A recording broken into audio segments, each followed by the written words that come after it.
Hello family, সবাই তোমরা কেমন আছো? আশা করছি তোমরা সবাই ভালো আছো। আমার আরেকটা নতুন ভিডিওতে তোমাদের অনেক অনেক ওয়েলকাম। তো দেখো, আজকে আমি বানিয়েছি 1.5 লিটার গরুর দুধ আর পাউডার দুধ 1.5 কাপ দিয়ে আমি এমন এক লাড্ডু বানিয়েছি, যেটা খেয়ে তোমরা সবাই ভালোবাসবে আর বাচ্চারা তো ভীষণ পছন্দ করবে। আর এটা অল্প খরচে হয়ে যায়, তোমরা এভাবে ট্রাই করে দেখো, ভীষণ টেস্ট হয় খেতে। তো চলো কিভাবে বানিয়েছি তোমাদের সাথে শেয়ার করব। আর আমি ভিতরে স্টাফিংটা দিয়েছি ড্রাই ফ্রুটস দিয়ে, সেটাও দেখাবো কিভাবে বানিয়েছি। তো চলো, তো দেখো আমি সমস্ত জিনিস আমি এখানটায় রেডি করে নিয়েছি। আমি প্রথমে বানিয়ে নেব ভিতরে স্টাফিংটার জন্য। আমি প্রথমে কাজু বাদাম 1 কাপ কাজু বাদাম, সেগুলো আমি পাউডার বানিয়ে নেব, এটা পরে কাজে লাগবে। আর এখন আমি মিক্সিতে খেজুরগুলো গুটিগুলো আমি ফেলে দিয়ে পেস্ট করে নিয়েছি। তারপর দিয়ে দেব কাজু আর পেস্তা, সেটাও আমি বেশি পেস্ট করব না, মানে কুচি কুচি করার মতো করব, তো গুটি গুটি থাকবে। আর এখন কিশমিশটাও দিয়ে দিয়েছি, এগুলো দিয়ে আমি ভিতরে স্টাফিংটা দেব। আর এখানটায় কাজু বাদামটা যেটা পাউডার করেছিলাম সেটা আমি দুধে দেব। এটা আমি বাটিতে ঢেলে সাইড করে রেখে দেব। আর এখন একটা প্যানে আমি 1.5 লিটার দুধ দিয়ে দেব। আর আমার দুধটা খুব ঘন ছিল। আর এখন দিয়ে দিয়েছি পাউডার দুধটা। এখন আমি গ্যাসের ফ্লেমটা অফ রেখে আমি সেগুলো মিক্সড করে নেব দুধটার সাথে পাউডারগুলো। তারপর গ্যাসের ফ্লেমটা আমি অন করে দেব। তারপর আমি দিয়ে দেব নারকেল কোড়ানো, শুকনো নারকেলের কোড়ানো, এটা বাজারে কিনতে পাওয়া যায়। আর কাজু বাদাম পাউডারগুলো দিয়ে দিয়েছি, দিয়ে ভালো করে খুন্তি দিয়ে নাড়তে থাকতে লাগবে যাতে তলাতে না লেগে যায়।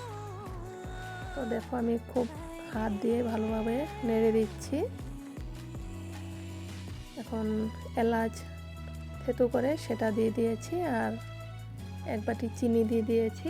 আর কেশর গুলে রেখেছিলাম আগের থেকেই, সেই কেশরটা আমি দিয়ে দিয়েছি, সুন্দর একটা ফ্লেভার আসবে।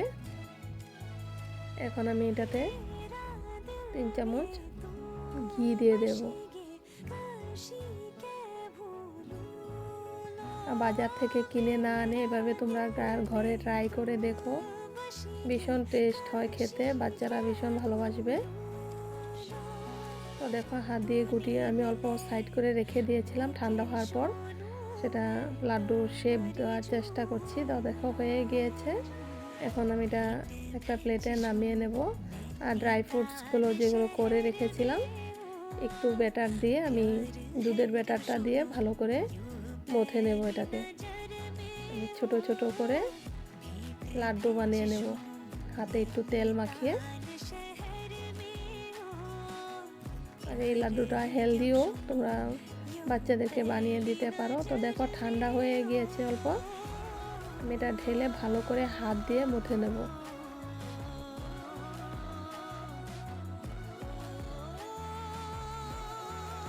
আমারটা একটু গরম গরম ছিল তাই আমি এইভাবে করছি। এখন হাতে একটু ঘি মাখিয়ে আমি লাড্ডু বানিয়ে নেব, দিয়ে আমি ভিতরে ওই ড্রাই ফ্রুটসের স্টাফিংটা দিয়ে দেব। আমি একটু বড় বড় করে বানাচ্ছি, যেহেতু এটা আমি 4 টুকরো করব। আর চাইলে তোমরা ছোট ছোট করে একটা একটা করেও লাড্ডু বানাতে পারবে। এখন দেখো আমি সবগুলো লাড্ডু এক এক করে আমি ভিতরে স্টাফিংটা দিচ্ছি, দিয়ে আমি একটা প্লেটে সবগুলো বানিয়ে আমি 2 ঘন্টার জন্য আমি ফ্রিজে রেখে দেব।